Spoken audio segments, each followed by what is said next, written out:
असणारे प्रफुल्लभाई भुजबळ साहेब, सुनील तटकरे जी, धनंजय मुंडे जी, बाबा सिद्दीकी जी, सर्व राष्ट्रवादी काँग्रेस पक्षाचे सन्माननीय पदाधिकारी, सर्व खासदार, सर्व आमदार, सर्व उपस्थित असणारे माझे विधिमंडळातील सहकारी,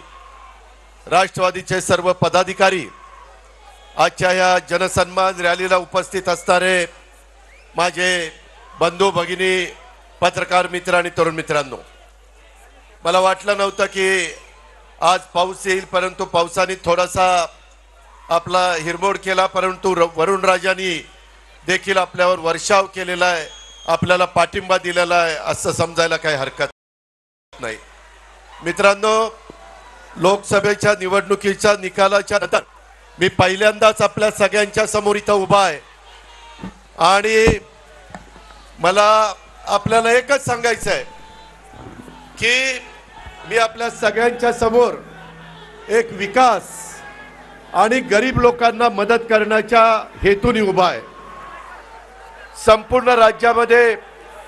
विधानसभेच्या निवडणुकीच्या निमित्तानं कानाकोपऱ्यामध्ये जाऊन आम्ही हाच विचार सर्व जनतेला सांगण्याचा प्रयत्न करणार आहे। तुम्ही पहा, मी जो मधल्या काळामध्ये निर्णय घेतला जनतेला सांगण्याचा प्रयत्न करणार आहे। तुम्ही पहा,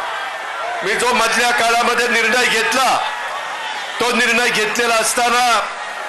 काहींनी थोडंसं वेगवेगळ्या प्रकारचं मत व्यक्त केलं, परंतु राष्ट्रवादी काँग्रेस पक्षाच्या असंख्य आमदारांनी